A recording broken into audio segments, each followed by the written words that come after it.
Olá, povos, eu espero que vocês estejam bem. Eu sou o professor Alberson Gomes e agora nós teremos uma aula de nono ano, que não está me aparecendo não, uma aula do nono ano, que a gente vai falar um pouquinho sobre luz e calor, né? A gente vai entender um pouquinho, na nossa aula de hoje, a importância de ambos e o quanto eles estão conectados, né? Essa aula ela vai nos ajudar quando a gente for entender um pouquinho sobre essa propagação da luz, como é que a luz chega, se os raios eles vão ultrapassar um ao outro, se a junção de dois raios ela vai alterar o curso que aquele raio teria, ou aquela luz teria, né? Então a gente fala raio de luz, né? E aí o que é interessante de tudo isso é entender um pouquinho sobre o quanto eles estão conectados, né? Então a nossa aula de hoje ela vai ser uma aula introdutória. Vocês escutam falar muito isso, né? Quando eu falo assim, demoro muito, fico dizendo, minha gente, essa aula é introdutória, essa aula é só o começo. Por quê? Porque serão assuntos que vocês vão ver comigo ou com outro professor.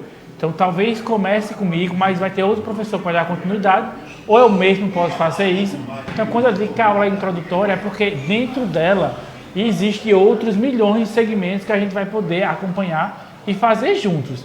Então eu espero que vocês compreendam esse princípio, né, de conversa sobre luz e sobre cores, né? O quanto eles estão conectados. E aí durante a gente vai tirando algumas dúvidas juntas, certo? E aí depois a gente conversa no final sobre essa conclusão de como as coisas se conectam, né? Então vamos lá na nossa aula de hoje. Então aí, né, vamos falar sobre luz e cor. Sem luz não existe cor, isso é uma afirmação, certo? Aristóteles, um filósofo grego, que viveu de 384 a 322 a.C., parece ter sido o primeiro a perceber que os olhos não podem ver a cor sem luz. Então, é a nossa primeira concepção de luz e de cor.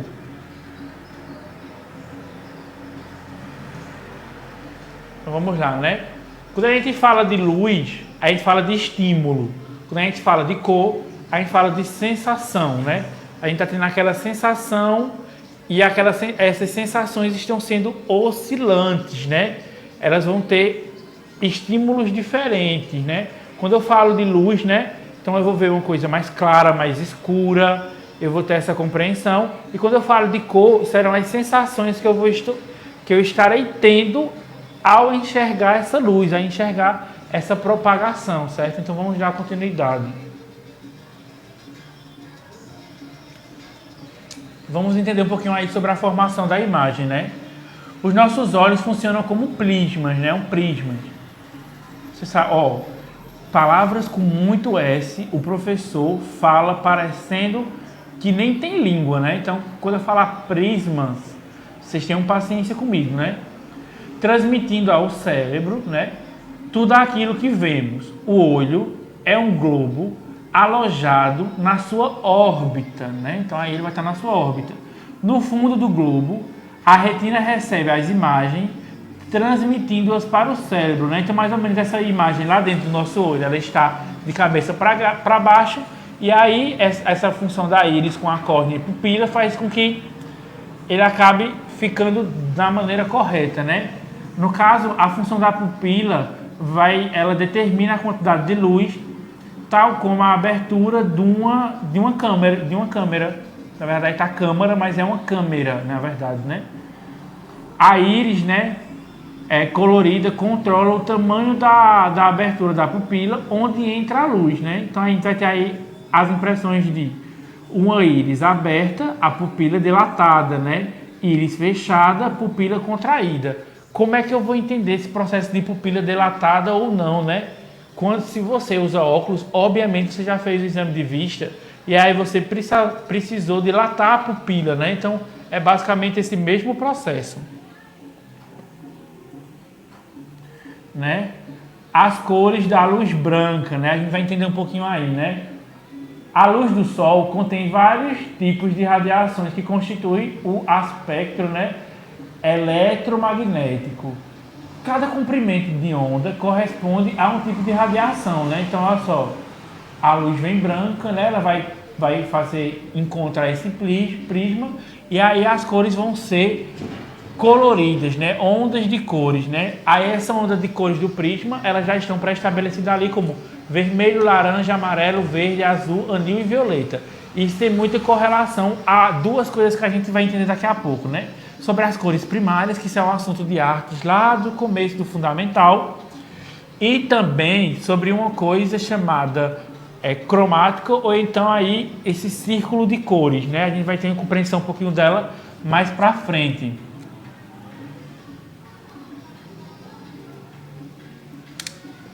Né? Vamos falar um pouquinho sobre Isaac Newton, né? Que desenvolveu o primeiro círculo de cores, né? Na sua obra óptica, né, ele propôs um registro circular para efeitos de estudo, né? Posteriormente, o círculo de cores tornou-se todo simétrico. Mas olha aí, ó, a gente tem um pouquinho sobre essas cores e entendemos isso aí como as cores mais pré-estabelecidas, né? Newton concluiu que, por dispersão, a luz branca é decomposta em 7 cores, né? Esse fenômeno pode ser observado na formação das cores do arco-íris, que são vermelho, laranja, amarelo, verde, azul, anil e violeta, né? Então, é uma verificação aí que a gente pode ver através do arco-íris.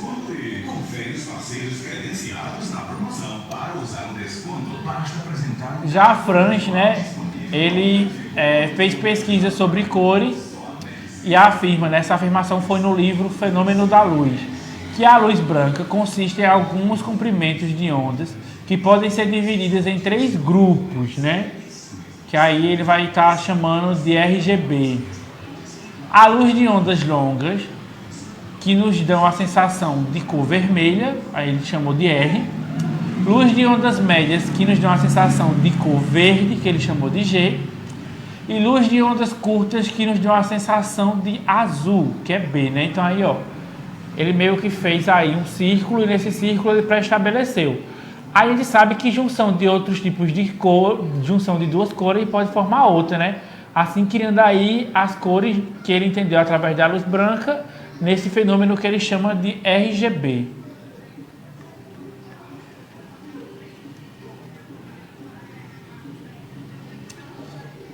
O círculo cromático, né, de pigmentos, né? O círculo cromático ou círculo de cores é uma apresentação visual das cores, né, como a gente visualmente enxerga elas, né? A organização de cor foi uma preocupação de vários cientistas. É uma forma de classificar as cores e de as colocar em determinada ordem, uma ordem que dê para compreender esse ligamento entre as cores, né? Então a gente pode ver aí alguns exemplos de como eles tentaram organizar isso.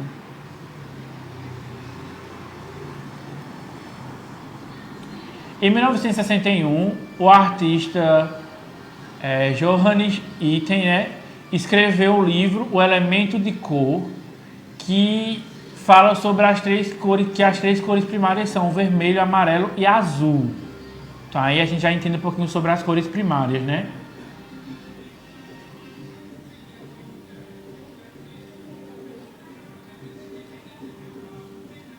Aí, principais atributos perpetuais da cor, né? Em 1975, fez uma nova tentativa de organizar as cores de acordo com as leis de percepções cromáticas, né?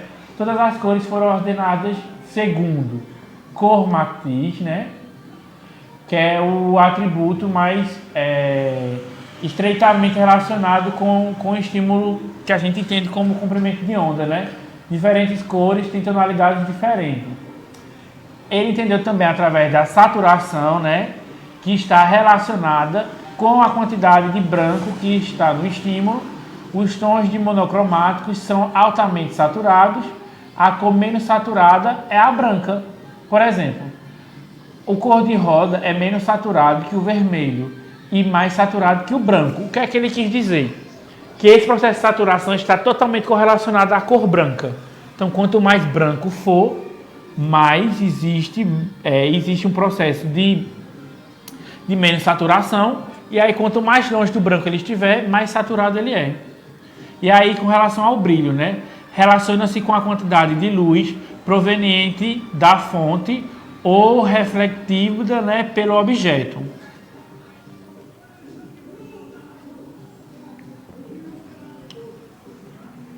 A cor existe em função do indivíduo que a percebe e depende da existência da luz e do objeto que a reflete, né? Então, assim, tudo depende de como a gente vai enxergar aquilo, né? Por isso que é importante uma boa visão. De acordo com essa visão, ela vai lhe dar aspectos, né, que vai fazer com que essa cor seja refletida, né? Então, aí tem alguns exemplos aí do lado nesses círculos, né?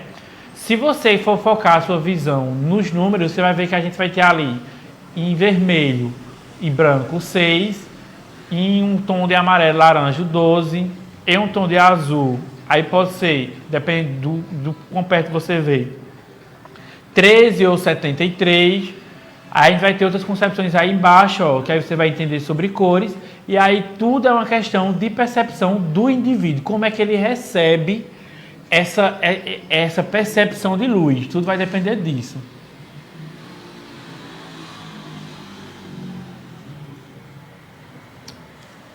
Então aí, a cor de um objeto é dada pela cor que ele reflete, ou seja, quando uma luz branca incide sobre ele, todas as cores são obtidas, exceto a dele. Então vamos entender aí um pouquinho, né? Um objeto é branco porque não absorve nenhuma cor, ou seja, ele reflete todas as cores que compõem a luz branca. Então a gente acaba entendendo isso, né? Quando a luz branca incide sobre a maçã vermelha, todas as cores são absorvidas. Aí a gente entende que os comprimentos de onda correspondem ao vermelho. A cor vermelha é refletida. Então, vai bater nele a cor branca e vai refletir a cor vermelha. Um objeto é preto porque ele absorve todas as cores que incidem sobre ele. Nenhuma cor foi refletida. Então, chegou a cor branca ou qualquer outra cor e aí ela foi absorvida pelo preto, assim ficando apenas preto.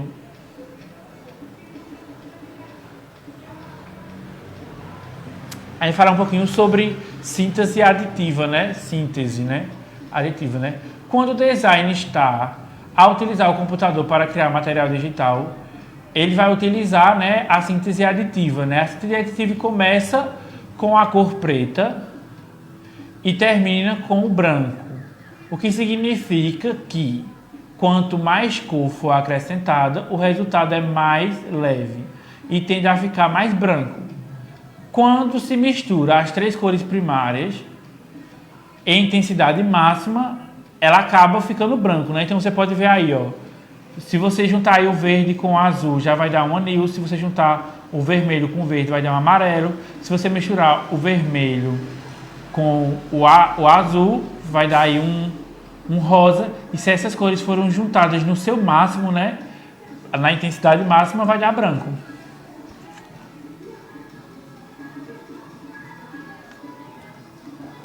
Quando se mistura cores usando tintas ou através de processo de impressão, estamos a usar a síntese subtrativa, né?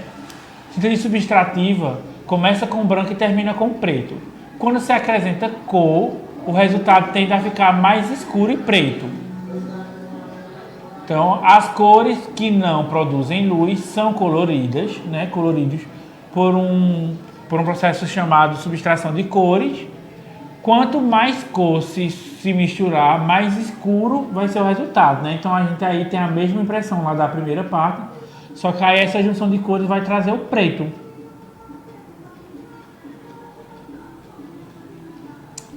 Então aí vamos só entender essas duas situações, né? Cor-luz é comprimento de ondas, aí está correlacionado à física, né? Cor-pigmentos, pigmentos cromáticos, química, pigmentos naturais e sintéticos e absorção de luz, né? Então a gente vai estudar, a gente acaba estudando um pouquinho sobre física e sobre química.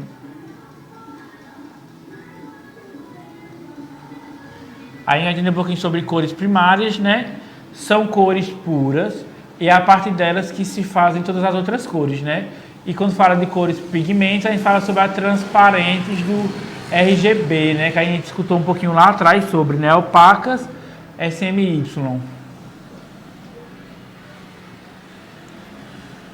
Então, síntese aditiva, né? A gente vai entender aí o RGB, primárias, né? Vermelho, verde e azul.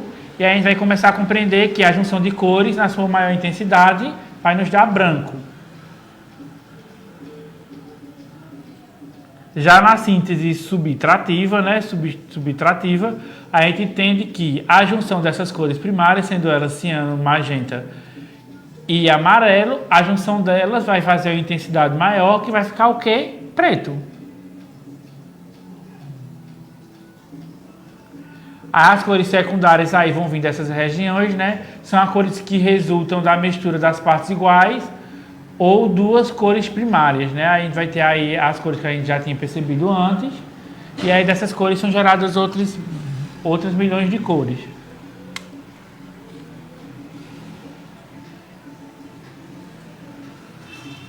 Então a gente vai entender aí um pouquinho, né? Amarelo, vermelho e verde, né? O magenta vai ser o vermelho e o azul, e o azul ciano vai ser o azul e verde, como cores secundárias. Então aí as cores transparentes secundárias são, né? Se a gente juntar o magenta e o azul ciano, vai dar o azul violeta. Se a gente juntar o magenta e o amarelo, vai nos dar o vermelho. Se a gente juntar o amarelo e o azul ciano, vai ter o verde. E aí a junção dos três vai dar um preto.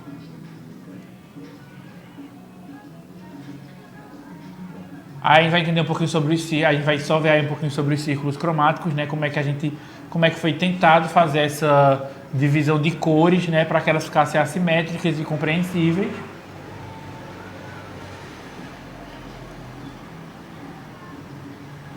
E aí a gente vai só verificando aí que foi aquela coisa que a gente conversou agora atrás, que são as misturas de cores. O olho humano consegue perceber milhões de cores que existem natural ou artificial, né? Então a gente consegue ter muitas coisas que a gente olha, que a gente acha que é uma cor, mas ali é uma junção de cores, né? Então, exemplo, aquela imagem aí de árvores, né? A gente tem vários aspectos de árvore, sendo elas verde claro, verde escuro, um amarelo, um laranja, um vermelho. Isso depende muito da concepção da nossa visão. Então, basicamente, a nossa aula veio nos trazer essas compreensões aí de luz e de cor, né? O quanto mais luz eu vou enxergar um tipo de cor, quanto menos luz eu vou enxergar um tipo de cor. O quanto esses aspectos podem ser diferentes através desse processo de saturação, cores mais quentes, cores mais frias, mais próximo ao branco, menos próximo ao branco. E a gente entende que isso está totalmente correlacionado à luz, né? Eu preciso ver luz para poder ver cor, né? Porque a minha cor vai ser a sensação, né? Eu só vou ter essa sensação através desse processo de luz e cores. Então aí a nossa aula foi essa. A gente vai falar um pouquinho mais sobre isso depois. Isso aí já vai estar correlacionado ao nosso assunto de propagação de luz. E daqui para lá eu espero que vocês notem as coisas, principalmente sobre os círculos de cores ou cromáticos, né? Porque aí ele vai nos ajudar depois a compreender como é que o nosso olho enxerga algum tipo de cor. Então espero que vocês tenham entendido, notem aí no caderno de vocês, mais uma vez vou dizer isso, quero que vocês notem, né? Para depois não ter nenhuma dúvida, e a gente se vê na próxima aula.